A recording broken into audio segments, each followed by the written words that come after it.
കഴിഞ്ഞ ദിവസം നമ്മൾ വീഡിയോ ചെയ്തിരിക്കുന്ന സമയത്ത് കുറെ ആൾക്കാർ ചോദിച്ചിരുന്ന ഒരു ചോദ്യം ഉണ്ടായിരുന്നു. LCU ഷോർട്ട് ഫിലിമിനെ കുറിച്ചിട്ട് എന്തെങ്കിലും അപ്ഡേറ്റ് ഉണ്ടെന്നുള്ളൊരു കാര്യമാണ്. കാരണം കുറെ നാളുകൾക്ക് മുമ്പേ തന്നെ നമുക്ക് കിട്ടിയിരുന്ന ഒഫീഷ്യൽ അപ്ഡേറ്റ് അനുസരിച്ചും ഈ സിനിമ ഓൾറെഡി ഷൂട്ട് ചെയ്ത് കഴിഞ്ഞു, പെട്ടെന്ന് തന്നെ ഇതിന്റെ ഷോർട്ട് ഫിലിം അപ്ഡേഷൻ വരും, പെട്ടെന്ന് തന്നെ ഇത് റിലീസ് ഉണ്ടാകുന്നുള്ള കാര്യങ്ങളൊക്കെ പറഞ്ഞിരുന്നെങ്കിലും ലോകേഷിന്റെ ബർത്ത്ഡേ ടൈമിലൊന്നും ഈ ഷോർട്ട് ഫിലിമിനെ കുറിച്ച് യാതൊരു വിധ വിവരം ഉണ്ടായിരുന്നില്ല. പക്ഷേ ഇത് ഒഫീഷ്യലായിട്ട് കൺഫേം ചെയ്തേക്കുന്നത് ലോകേഷ് കനകരാജിനെയാണ്. ആൻഡ് അക്കോർഡിംഗ് ടു ദാറ്റ് ഒരുപാട് കാര്യങ്ങളാണ് LCUവിനെ കുറിച്ച് സംസാരിക്കാനായിട്ടുള്ളത്, LCU ഷോർട്ട് ഫിലിമിനെ കുറിച്ചും.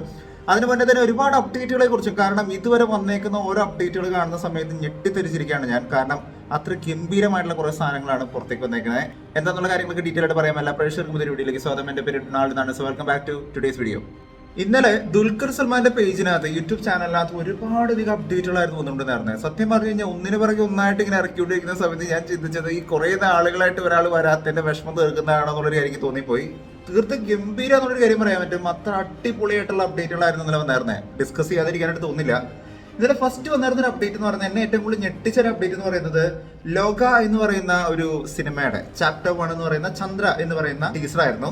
നിങ്ങൾ എല്ലാവരും കണ്ടു കാണും. കണ്ടിട്ടില്ല എന്നുണ്ടെങ്കിൽ ഒന്ന് കണ്ടുനോക്കുക. സത്യത്തിൽ എന്ത് വിഷ്വൽ ക്വാളിറ്റി ആണല്ലോ ഒരു മലയാള സിനിമയ്ക്ക് കിട്ടാവുന്ന ഒരു ക്വാളിറ്റി എന്ന് പറയുന്ന സമയത്ത് എനിക്ക് ഭയങ്കര ഇഷ്ടപ്പെട്ടു കേട്ടോ. ഇവർ അറ്റംപ്റ്റും ഇവർ ചെയ്തു വെച്ചേക്കുന്ന പരിപാടിയൊക്കെ പക്കാ സൂപ്പർ ഹീറോ പടമാണ് ഈ ഒരു സിനിമ എന്നുള്ളൊരു കാര്യം ഉറപ്പാണ്. കാരണം ഈ ക്യാരക്ടറിനെ കാണിക്കുന്ന സമയത്തും, അതും ഒരു ലേഡി ക്യാരക്ടറിനെ കൊണ്ടുവന്നുകൊണ്ട് അവർക്കൊരു ഇമ്പോർട്ടൻസ് കൊടുത്തുകൊണ്ട് ചെയ്തേക്കുന്ന ആ ഒരു പരിപാടി. കല്യാണി പ്രിയദർശനാണ് ഇതിനകത്ത് വന്നേക്കുന്ന ആ ഒരു ഫീമെയിൽ ലീഡ് എന്ന് പറയുന്നത്. അവരാണ് ഇതിന്റെ ലീഡ് എന്നുള്ളൊരു കാര്യം പറയാൻ പറ്റും. ആൻഡ് നസ്ലനാണ് ഇതിനകത്ത് വന്നേക്കുന്ന മറ്റൊരു ബിഗ് സ്റ്റാർ. സോ ഇവർ രണ്ടുപേരും കൂടി ചെയ്തേക്കുന്ന, ദുൽഖർ സൽമാൻ പ്രൊഡ്യൂസ് ചെയ്തേക്കുന്ന ഒരു സിനിമയായിരുന്നു ആദ്യം തന്നെ വന്നിരുന്നത്. ഇതിന്റെ ഫ്രെയിം ബൈ ഫ്രെയിം ആയിട്ട് നോക്കുകയാണെന്നുണ്ടെങ്കിൽ ചന്ദ്ര എന്നാണ് ഈ ഒരു കഥാപാത്രത്തിന്റെ പേര് എന്നുള്ളൊരു കാര്യം നമുക്ക് പറയാൻ പറ്റും. കല്യാണി പ്രിയദർശനാണ് ഈ ഒരു ക്യാരക്ടർ ചെയ്തേക്കുന്നത്. സോ ഈ ഒരു ക്യാരക്ടർ പാസ്റ്റിൽ നിന്ന് വന്നേക്കുന്ന ഒരു കഥാപാത്രമാണ് എന്നുള്ളൊരു കാര്യം തന്നെയാണ് നമുക്ക് മനസ്സിലാക്കപ്പെടുന്നത്. കാരണം ഇവിടെ നമ്മൾ നോക്കിക്കഴിഞ്ഞാൽ കല്യാണി പ്രിയദർശന്റെ ഒരു കഥാപാത്രത്തിൽ നിന്ന് കാണാൻ പറ്റുന്നുണ്ട്. സോ അവര് ഫ്യൂച്ചറിലോട്ട് വന്നുകൊണ്ട്, അതായത് കറന്റ് ജനറേഷനിലോട്ട് വന്നേക്കുന്നതിന്റെ ഒരു സംഭവമായിട്ടാണ് ഇവിടെ കാണിക്കുന്നത്. ഞാനിവിടെ ശ്രദ്ധിച്ചൊരു കാര്യം എന്താണെന്ന് വെച്ച് കഴിഞ്ഞാൽ, ഇവരുടെ ഈ ക്യാരക്ടർ എന്ന് പറയുന്നത് പക്കാ സൂപ്പർ ഹീറോ ആയിട്ടുള്ള ഒരു ക്യാരക്ടറാണ്. കാരണം ഇവിടെ ചോദിക്കുന്നുണ്ട്, നിങ്ങളൊരു സൂപ്പർ ഹീറോ ആണോ എന്നുള്ളൊരു കാര്യം ചോദിക്കുന്നുണ്ട്. അവർ ചിരിക്കുന്നുണ്ട്. അതിനുശേഷമുള്ള ഫ്രെയിമുകൾ നമ്മൾ നോക്കിക്കഴിഞ്ഞാൽ ഇവരുടെ സ്പീഡും മറ്റുള്ള കാര്യങ്ങളും, ഇവർ ഫൈറ്റ് ചെയ്യുന്നതിന്റെ ആ രീതി മറ്റൊക്കെ കണ്ടു കഴിഞ്ഞാൽ പക്ക പ്രൊഫഷണൽ ആയിട്ടുള്ള വളരെയധികം സ്പീഡുള്ള ഒരു കഥാപാത്രമാണ് ഇവരെന്നുള്ളൊരു കാര്യം തന്നെയാണ് നമുക്ക് മനസ്സിലാക്കാൻ പറ്റുന്ന ഒരു കാര്യം എന്ന് പറയുന്നത്. സോ ഇതൊരു പുതിയൊരു സൂപ്പർ ഹീറോ അറ്റംപ്റ്റ് തന്നെയാണെന്നുള്ളൊരു കാര്യം തന്നെ വേണം പറയാനായിട്ട്. ദുൽഖർ സൽമാനാണ് ഈ സിനിമ പ്രൊഡ്യൂസ് ചെയ്യുന്നത്. And this film is kind of എന്താ പറയാ, ഒരു മിത്തോളജിക്കൽ ഫിക്ഷൻ, അല്ലെങ്കിൽ എന്താ പറയാ ഒരു സൂപ്പർ ഹീറോ മൂവി എന്നുള്ള പല പല പേരുകളിൽ നമുക്ക് തന്നെ പറയാൻ പറ്റും. നസ്ലിൻ ഈ കാലഘട്ടത്തിൽ ജീവിച്ചിരിക്കുന്ന ഒരു കഥാപാത്രമാണ്. സോ ഈ കാലഘട്ടത്തിലോട്ട് കല്യാണി പ്രിയദർശൻ വരുന്ന സമയത്ത് അവർ തമ്മിൽ ഉണ്ടാവുന്ന ഒരു ബോണ്ടാണ് ഇതിനകത്ത് കാണിക്കാൻ പോകുന്ന ഒരു കാര്യം തന്നെയാണ് ഞാൻ വിശ്വസിക്കുന്നത്. ലോക എന്ന് പറയുന്ന പുതിയൊരു യൂണിവേഴ്സ്, പുതിയൊരു ദുൽഖർ സൽമാന്റെ തന്നെ പ്രൊഡക്ഷനിൽ വരുന്ന പുതിയൊരു യൂണിവേഴ്സ് ആണ്. അതിനകത്ത് വരുന്ന ചാപ്റ്റർ 1 മാത്രമാണ് ഈ പറയുന്ന ചന്ദ്ര എന്ന് പറയുന്നത്. സോ ഇതിൽ നിന്ന് പുതിയ പുതിയ ചാപ്റ്റേഴ്സുകൾ കണക്ട് ചെയ്യുന്ന തരത്തിൽ തന്നെയായിരിക്കും ഈ സിനിമ സെറ്റ് ചെയ്ത് പോകുക എന്നുള്ളൊരു കാര്യം തന്നെയാണ് നമുക്ക് മനസ്സിലാക്കാൻ പറ്റുന്നത്. ഇതിന്റെ ഫസ്റ്റ് പോസ്റ്റർ വന്നിരിക്കുന്ന സമയത്ത് തന്നെ നമ്മൾ ആക്ച്വലി ഭയങ്കര എക്സൈറ്റഡ് ആയിരുന്നു. കാരണം നല്ല രസമുള്ള മറ്റേ കൽക്കിയുടെ ഒക്കെ ഒരു ഫീൽ വരുന്ന തരത്തിലുള്ള ഒരു സംഭവമായിരുന്നു കാണാൻ പറ്റിയായിരുന്നത്. സോ ആ തരത്തിൽ നല്ല ക്വാളിറ്റി ഉള്ള ഒരു സ്റ്റഫാണ്. മലയാളത്തിന്റെ ഒരു ലെവൽ വെച്ച് നോക്കുന്ന സമയത്ത് നല്ല ക്വാളിറ്റി ഉള്ള ഒരു സംഭവം തന്നെയാണ് എനിക്ക് തോന്നിയത്. അടുത്തായിട്ട് ദുൽഖറിന്റെ ഒരു പുതിയൊരു അപ്ഡേറ്റ് വന്നിരുന്ന സംഭവം എന്ന് പറയുന്നത്, അതും ഭയങ്കരമായിട്ട് ഞെട്ടിക്കുന്ന ഒരു പരിപാടി തന്നെയായിരുന്നു. കാരണം നമ്മൾ ഇതുവരെ സ്റ്റൈലിഷ് ആയിട്ടുള്ള ദുൽഖറിനെ കണ്ടിട്ടുണ്ട്. പക്ഷേ ഒരു നടികർ തിലകം എന്ന് പറയുന്ന തരത്തിലുള്ളൊരു ദുൽഖറിനെ കാണണമെന്നുണ്ടെങ്കിൽ ഈ ഐറ്റം കണ്ടാൽ മതി.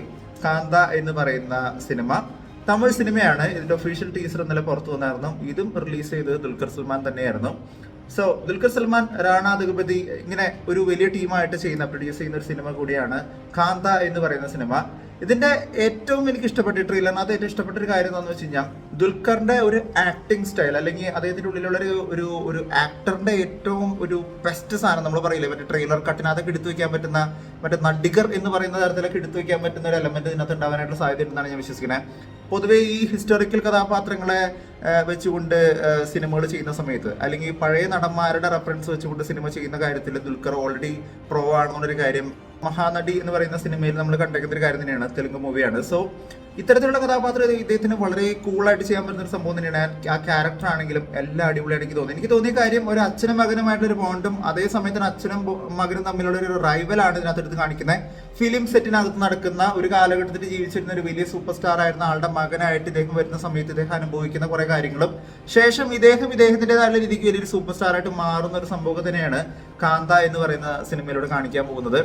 സാന്ത എന്ന് പറയുന്ന സിനിമയാണ് ഇദ്ദേഹത്തിന്റെ അച്ഛൻ കഥാപാത്രം ഡയറക്ട് ചെയ്യാൻ നിൽക്കുന്നത്. പിന്നീട് ആ സിനിമേനെ റീനെയിം ചെയ്തുകൊണ്ടാണ് കാന്ത എന്ന് പറയുന്ന പുതിയൊരു സിനിമയായിട്ട് ദുൽഖർ സൽമാൻ തന്നെ ഡയറക്ട് ചെയ്യുന്നതായിട്ട് കാണാൻ സാധിക്കുന്നത്. സോ ഇതൊരു ഫിലിമിനകത്ത് നടക്കുന്ന ഒരു ഫിലിമാണ് ഈ ഒരു സിനിമ എന്നുള്ളൊരു കാര്യം പറയാൻ പറ്റും.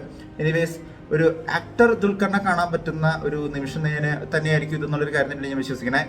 നല്ല ഇംപ്രസീവ് ആയിട്ട് ഒരു ടീസർ തന്നെയായിട്ടാണ് എനിക്ക് പേഴ്സണലി ഫീൽ ചെയ്തത്. ഇത് കൂടാതെ തന്നെ പുള്ളിക്കാരന്റെ അടുത്തൊരു സിനിമ കൂടി അതിന്റെ കൂടി അപ്ഡേറ്റ് വന്നിട്ടുണ്ടായിരുന്നു. എന്തായാലേ മലയാളത്തിൽ നിന്ന്, തമിഴിൽ നിന്ന്, ഇപ്പൊ അടുത്തത് തെലുങ്കിൽ നിന്ന് പുതിയൊരു സിനിമയുടെ അപ്ഡേറ്റ് കൂടി ഇന്നലെ വന്നായിരുന്നു. ഈ ഒരു സിനിമയുടെ ട്രെയിലർ കാണുന്ന സമയത്ത് അല്ലെങ്കിൽ ഫസ്റ്റ് ഗ്ലിംസ് കാണുന്ന സമയത്ത് എനിക്ക് തോന്നിയ കാര്യം എന്താണെന്ന് വെച്ച് കഴിഞ്ഞാൽ ദുൽഖറിന്റെ ഒരുപാട് ഫീൽ ഗുഡ് പടങ്ങളുടെ ഒരു ഫാനാണ് ഞാൻ. പ്രത്യേകിച്ച് ഇപ്പൊ ഈ ജോമന്റെ സുവിശേഷം പോലത്തെയുള്ള പടങ്ങളൊക്കെ പുള്ളി ചെയ്തു വെച്ചേക്കുന്ന വളരെ നാച്ചുറൽ ആയിട്ട് വളരെ സിമ്പിൾ ആയിട്ട് ചെയ്തേക്കുന്ന സിമ്പിൾ ക്യാരക്ടേഴ്സ് എനിക്ക് ഭയങ്കര ഇഷ്ടമാണ്. ഇവിടെയുള്ള ഈ ഷോട്ടും മറ്റും കാണുന്ന സമയത്ത് ഒരു വിൻമില്ലും അതുമായിട്ട് ബന്ധപ്പെട്ട് ജോലി ചെയ്യുന്ന ഒരു കഥാപാത്രമാണ് ഇദ്ദേഹം എന്നുള്ളൊരു കാര്യം തന്നെ എനിക്ക് തോന്നിയത്. കൂടുതൽ ഡീറ്റെയിൽ ആയിട്ടുള്ള കാര്യങ്ങളൊന്നും വന്നിട്ടില്ല. കാരണം ഇതൊരു ജസ്റ്റ് ഒരു 50 സെക്കൻഡ്സിന്റെ ക്ലിപ്സ് മാത്രമായിരുന്നു. ഡീറ്റെയിൽ ആയിട്ടുള്ള കാര്യങ്ങൾ വരുന്ന സമയത്ത് എന്തായാലും നമുക്ക് അതിനെക്കുറിച്ച് ഡീകോഡ് ചെയ്യാം. തിയേറ്ററിൽ ഒരു പടം കണ്ടു കഴിഞ്ഞിട്ട് നിങ്ങൾ ഞെട്ടിധരിച്ച് പോയിട്ടുണ്ടോ? സത്യത്തിൽ നമ്മൾ ചില പടങ്ങൾ കാണുന്ന സമയത്ത് നമുക്കൊരു ഫീൽ ഗുഡ് മൊമെന്റ് കിട്ടും. ചില പടങ്ങൾ കാണുന്ന സമയത്ത് അതിന്റെ ഒരു മാസ് എലമെന്റ് കൊണ്ട് നമുക്കൊരു കോരിതെരിപ്പ് കിട്ടും.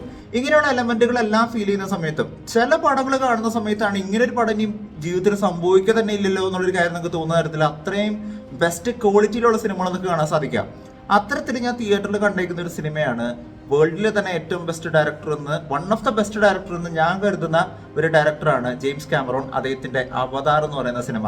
അവതാർ ഫസ്റ്റ് പാർട്ട് കണ്ടേക്കുന്ന സമയത്ത് ഞാൻ ഇന്നും ആലോചിക്കാറുണ്ട്, ഈ സിനിമ എന്ന് പറയുന്നത് ഒരു റീമാസ്റ്ററിങ് ചെയ്യാതെ പോലും ഇന്ന് തിയേറ്ററിൽ ഇറക്കി കഴിഞ്ഞാൽ തന്നെ ഇതൊരു പുതിയ സിനിമയായിട്ട് ആൾക്കാർക്ക് കാണാൻ പറ്റും. അത്രയും ക്വാളിറ്റിയുള്ള, ആ കാലത്ത് തന്നെ ഏറ്റവും മികച്ച ക്വാളിറ്റി സെറ്റ് ചെയ്ത് വെച്ചിരിക്കുന്ന ഒരു സിനിമ തന്നെയാണ് അവതാറിന്റെ പാർട്ട് 1 എന്ന് പറയുന്നത്. ഇതിനുശേഷം അവതാറിന്റെ പാർട്ട് 2 വന്നായിരുന്നു ദ വേ ഓഫ് വാട്ടർ എന്ന് പറയുന്ന സിനിമ. ഈ സിനിമ ഇറങ്ങുന്ന സമയത്ത് ഞാൻ ഇപ്പോഴും ആലോചിക്കുകയാണ്, ഞാൻ അന്ന് തിയേറ്ററിൽ ഈ സിനിമ കാണാൻ പോകുന്ന സമയത്ത് അന്ന് എൻ്റെ അടുത്തുള്ള തിയേറ്ററിന്റെ അന്ന് സ്ക്രീനും പ്രൊജക്ടറൊക്കെ ഈ സിനിമ വരുന്നത് കൊണ്ട് തന്നെ അവരിതെല്ലാം റീപ്ലേസ് ചെയ്ത് പുതിയ സ്ക്രീനും പുതിയ പ്രൊജക്ടറൊക്കെ വെച്ചുകൊണ്ട് നല്ല അടിപൊളിയായിട്ട് ഫസ്റ്റ് ഷോ തന്നെ കാണാൻ പോയ ഒരു കാര്യം ഞാൻ ഓർക്കാണ്. അന്ന് ആ സിനിമ കണ്ട സമയത്ത് ആ സ്ക്രീനിനകത്ത് നിന്ന് കിട്ടിയ ഒരു എക്സ്പീരിയൻസ് എന്ന് പറയുന്നത് വേറെ ലെവലായിരുന്നു. കാരണം വിഷ്വലി ഇതിനെ വെട്ടുന്ന തരത്തിലുള്ള ഒരു പടം ഉണ്ടോ എന്നുള്ളൊരു കാര്യം ഞാൻ സ്വയം ചോദിച്ചു പോയ ഒരു മൊമെന്റ് തന്നെയായിരുന്നു. അവതാർ ദ വേ ഓഫ് വാട്ടറിന്റെ ട്രെയിലർ എന്ന് പറയുന്നത് ഗംഭീരമായിരുന്നു. ആ ലെവൽ ഒരു ട്രെയിലർ തന്നെയായിരുന്നു. നമുക്ക് സിനിമ കാണാൻ തോന്നിക്കുന്ന തരത്തിലുള്ള ഒരു സംഭവം തന്നെയായിരുന്നു. ഇപ്പൊ അവതാറിന്റെ പാർട്ട് 3 വന്നേക്കാണ്. അവതാർ ഫയർ ആൻഡ് ആഷ് എന്ന് പറയുന്ന ഒരു ട്രെയിലറാണ് ഇപ്പൊ പുറത്തേക്ക് വന്നേക്കുന്നത്. ട്രെയിലർ കണ്ട സമയത്ത് എനിക്ക് ഭയങ്കരമായിട്ട് ഇംപ്രസ്ഡ് ആയെന്ന് വെച്ച് കഴിഞ്ഞാൽ വിഷ്വലി ഒന്നും പറയേണ്ട ആവശ്യമില്ല. അവതാർ എന്ന് പറയുന്നത് തന്നെ വേറൊരു ലെവൽ സാധനം എന്നുള്ളൊരു കാര്യം നമുക്കറിയാം. പക്ഷെ അവതാർ ദ വേ ഓഫ് വാട്ടറിനെ വെച്ച് കമ്പയർ ചെയ്ത സമയത്ത് ട്രെയിലർ എനിക്ക് അത്രയും കണ്ട് ഇംപ്രസീവ് ആയിട്ട് എനിക്ക് പേഴ്സണലി ഫീൽ ചെയ്തില്ല. നല്ലൊരു സംഭവം തന്നെയാണ്, നല്ലൊരു അറ്റംപ്റ്റ് തന്നെയാണ്. പക്ഷേ ഇതിലും മികച്ചൊരു ട്രെയിലർ തന്നെയായിരുന്നു ശരിക്കും അവതാറിന്റെ പാർട്ട് 1 ആൻഡ് പാർട്ട് 2 എനിക്ക് കാണാൻ സാധിച്ചൊരു കാര്യം എന്ന് പറയുന്നത്. സോ പാർട്ട് 3 എനിക്ക് ഭയങ്കര എക്സ്പെക്ടേഷൻ ഉള്ള ഒരു സിനിമയാണ്. കാരണം തിയേറ്ററിൽ ഒരു പടം ഒക്കെ കാണുന്ന സമയത്ത് വിഷ്വലി നമ്മൾ ഇംപ്രസ് ചെയ്യാന്ന് പറയുന്നത് അത്ര ചെറിയൊരു കാര്യമില്ല. സോ ആ ഒരു ക്വാളിറ്റി മെയിൻറ്റെയിൻ ചെയ്തേക്കുന്ന വേൾഡിലെ തന്നെ ഏറ്റവും മികച്ച ഒരു ഡയറക്ടറിന്റെ ഒരു സിനിമ എന്ന് പറയുന്ന സമയത്ത് ജെയിംസ് കാമറോൺ എന്ന് പറയുന്ന ഒരു പേരെന്നെ ധാരാളമുള്ളത്. കഴിഞ്ഞ ഒരുപാട് വീഡിയോകൾ ചെയ്യുന്ന സമയത്ത് കുറേയധികം ആൾക്കാർ ചോദിച്ചേക്കുന്ന ഒരു ചോദ്യമുണ്ട്. നമ്മൾ ഒരുപാട് അപ്ഡേറ്റുകൾ പറഞ്ഞിരിക്കുന്ന സമയത്ത് എൽസിയു ഷോർട്ട് ഫിലിം എവിടെ എന്നുള്ളൊരു കാര്യം കുറേയധികം ആൾക്കാർ ചോദിച്ചിട്ടുണ്ട്. കാരണം ഇതിനെക്കുറിച്ചുള്ള ഒരു ഒഫീഷ്യൽ അപ്ഡേറ്റ് ലോകേഷ് കുറച്ച് നാൾ മുമ്പേ തന്നെ പറഞ്ഞിരിക്കുന്ന സമയത്തും ലോകേഷിന്റെ ബർത്ത്ഡേയുടെ സമയത്ത് എൽസിയു ഷോർട്ട് ഫിലിം റിലീസ് എന്നുള്ള അപ്ഡേറ്റുകൾ കാര്യങ്ങളൊക്കെ വന്നിരുന്നെങ്കിലും ഈ സിനിമയെ കുറിച്ച് പിന്നീട് യാതൊരുവിധ അപ്ഡേറ്റുകൾ ഉണ്ടായിരുന്നില്ല. അപ്പോൾ കുറെ ആൾക്കാർ ചോദിച്ചിരുന്ന ഒരു കാര്യം ഉണ്ടായിരുന്നത് ചുമ്മാ പറഞ്ഞു വിട്ടാണോ എന്നുള്ള കാര്യങ്ങൾ ചോദിക്കുന്നുണ്ടായിരുന്നു. ആക്ച്വലി ഈ സിനിമയെ കുറിച്ച് ഇന്നലെ ഒരു ഒഫീഷ്യൽ ആയിട്ട് ഒരു അപ്ഡേറ്റ് കാണാൻ സാധിച്ചായിരുന്നു. അത് ഇങ്ങനെയായിരുന്നു. ஒரே நாள் காலையில் ஆரம்பித்து அன்றைக்கி ஈவினிங்குள்ளே எடுத்தது தான் அந்த ஃபிலிம். அது ஆரிஜின்னு சொல்லிட்டு அதை எங்கே ஆரம்பிச்சது இந்த எல்சியூ எல்லாம் என்ன ஆயிடுச்சுன்னா அது பண்ணிட்டோம், கொடுத்து எல்லாம் முடிஞ்சிச்சு. இப்போ அதுக்கு கொஞ்சம் விஎஃப்எக்ஸ் எஸ்எஃப்எக்ஸ் மற்ற இதெல்லாம் இருக்கும்போது என்ன ஆயிடுச்சுன்னா கரெக்டாக நான் கூலிக்குள்ளே போயிட்டேன். ஸோ அதை வந்து அப்படியே அதே இடத்துல வச்ச மாதிரி இருக்குது. இப்போ கூலி ரிலீஸ் பண்ணி முடிச்ச உடனே இமீடியட் வேலை வந்து அதுதான் இருக்கும். എൽസിയു എന്ന് പറയുന്ന ഷോർട്ട് ഫിലിം ഇത് പക്കാ കംപ്ലീറ്റ് ആയിട്ട് ഇവർ ഷൂട്ട് ചെയ്ത് വെച്ചിട്ടുണ്ടെന്നുള്ളൊരു കാര്യം തന്നെയാണ് ലോകേഷനെ കൃത്യമായിട്ട് സ്റ്റേറ്റ് ചെയ്തിരിക്കുന്ന ഒരു കാര്യം എന്ന് പറയുന്നത്. എൽസിയു ഷോർട്ട് ഫിലിം ഓൾറെഡി കംപ്ലീറ്റഡ് ആണ്. അനിരുദ്ധാണ് ഈ ഒരു ഷോർട്ട് ഫിലിമിന്റെ ബിജിഎം മറ്റൊക്കെ കമ്പോസ് ചെയ്തിരിക്കുന്നത് എന്നുള്ളൊരു കാര്യം കൂടി വളരെ വ്യക്തമായിട്ട് അദ്ദേഹം പറഞ്ഞിട്ടുണ്ട്. എൽസിയുവിലുള്ള എല്ലാ ക്യാരക്ടേഴ്സും, അതായത് കൈദി വിക്രം ആൻഡ് ലിയോ എന്ന് പറയുന്ന 3 സിനിമകളിലെ ക്യാരക്ടേഴ്സ് വന്നു പോകുന്ന തരത്തിൽ തന്നെയായിരിക്കും. LCU ഷോർട്ട് ഫിലിം ഇവർ ചെയ്തു വെച്ചേക്കുന്ന എന്നുള്ള രീതിക്ക് തന്നെയാണ് പറഞ്ഞേക്കുന്നത്. 10 മിനിറ്റോളം വരുന്ന ഒരു ഷോർട്ട് ഫിലിം എന്നുള്ളൊരു കാര്യം കൂടി ആയിരുന്നു ഇതിന്റെ ഒരു അപ്ഡേറ്റ് പറഞ്ഞിരുന്നത്. പക്ഷെ എവിടെയാണ് ഈ ഷോർട്ട് ഫിലിം എന്നുള്ളൊരു കാര്യം ചോദിക്കുകയാണെന്നുണ്ടെങ്കിൽ ആക്ച്വലി ഇപ്പോൾ കൂലി സിനിമ ഓൾറെഡി ഇറങ്ങാനായിട്ട് പോവാണ്. അടുത്ത മാസം ഓഗസ്റ്റ് 14 തീയതിയാണ് കൂലി സിനിമ റിലീസ് ചെയ്യാനായിട്ട് പോകുന്നത്. ഇതിന്റെ ഭാഗമായിട്ട് ഒരു വലിയ ട്രെയിലർ വരാനായിട്ട് പോകുന്നുണ്ട്. അതൊരു വലിയൊരു അപ്ഡേറ്റ് തന്നെയാണ്. ഓഗസ്റ്റ് 2 തീയതിയാണ് കൂലി സിനിമയുടെ ഒരു ട്രെയിലർ വരാനായിട്ട് പോകുന്നത്. ഓൾറെഡി വാർ സിനിമ വന്നു, അതിന്റെ ട്രെയിലർ വന്നു. ഞാൻ പറഞ്ഞല്ലോ ഓൾറെഡി യൂഷ്വൽ ടെംപ്ലേറ്റ് ആണെന്നുള്ള കാര്യങ്ങളൊക്കെ പറഞ്ഞായിരുന്നു. സോ കൂലി സിനിമയുടെ ട്രെയിലർ വരാനായിട്ട് പോവാണ്. സോ ഈ ട്രെയിലറൊക്കെ വന്ന് അതിനുശേഷം സിനിമ വന്നതിന് ശേഷം ഓൾറെഡി ഇവർ ഷൂട്ട് ചെയ്ത് വെച്ചേക്കുന്ന ഈ ഒരു പ്രൊജക്ടിനെ അവരുടെ VFX മറ്റൊക്കെ ചെയ്തതിന് ശേഷം VFX ആൻഡ് SFX ഒക്കെ ചെയ്തതിന് ശേഷമായിരിക്കും ഈ ഷോർട്ട് ഫിലിം ഇമ്മീഡിയറ്റ് ആയിട്ട് അവർ റിലീസ് ചെയ്യുക എന്നുള്ള രീതിക്ക് തന്നെയാണ് ഇപ്പോൾ ലേറ്റസ്റ്റ് ആയിട്ടുള്ള ഒരു അപ്ഡേറ്റ് വന്നേക്കുന്ന ഒരു കാര്യം എന്ന് പറയുന്നത്. അതായത് ഷോർട്ട് ഫിലിം ഇനി LCU ഷോർട്ട് ഫിലിം അധികം നേരം വൈകില്ല എന്നുള്ളൊരു കാര്യം തന്നെയാണ് നമുക്ക് മനസ്സിലാക്കാൻ പറ്റുന്ന ഒരു കാര്യം എന്ന് പറയുന്നത്. പെട്ടെന്ന് തന്നെ LCU ഷോർട്ട് ഫിലിമിന്റെ റിലീസ് ഉണ്ടാവും ആഫ്റ്റർ കൂലിയുടെ റിലീസിന് ശേഷം.